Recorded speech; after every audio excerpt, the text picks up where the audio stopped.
Hey, what's up, everybody? So today I'm going to show you a real example of why we believe purchasing a car through your infinite banking policy is substantially more beneficial than, say, financing or purchasing the car with cash. So in this example, I'm going to assume that you have saved up money, and instead of financing the car, you were going to purchase it with cash. And so instead, we will show you how you would normally finance it with your infinite banking policy. So let's say that you've got $50,000 in a conventional savings account at the bank. For this example, this particular bank is allowing you to earn an annual interest rate of 4%. So 4% is how your money is growing just by sitting in a bank. Now, when we need to utilize money, we normally need to pull things out of the bank with a withdrawal, or maybe we even take a loan.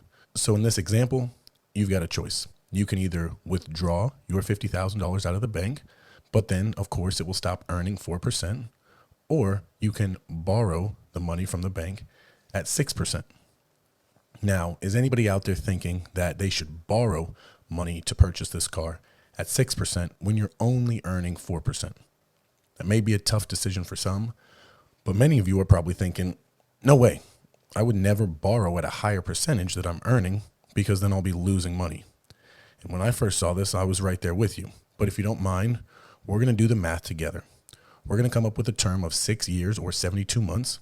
During that time, we're going to end up paying $828.64 back to the bank in monthly payments for the use of their money.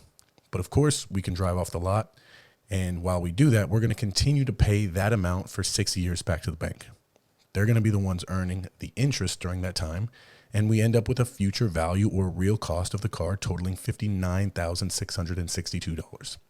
Now, $9,662 of that total, of course, is the interest that you ended up paying back to the bank over that 6-year period.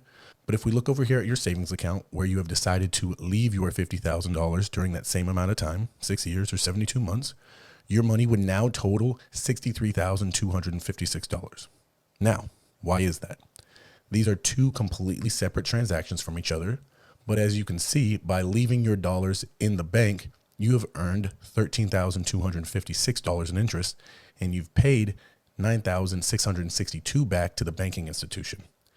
Now, let's be honest here. I'm not that great at math, but the last time I checked, 13,000 is a bigger number than 9,000. Wouldn't you guys agree?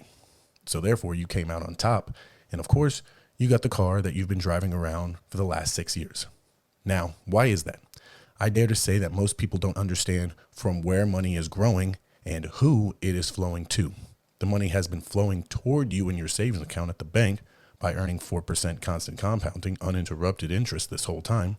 Meanwhile, you've done a separate transaction that cost you money, but you were paying down a decreasing balance. So over the course of this 6 years time, you've paid less money in interest than you've earned. But of course, if you had withdrawn your dollars from the bank, 6 years later, if you hadn't replaced those dollars, you'd have $0 left.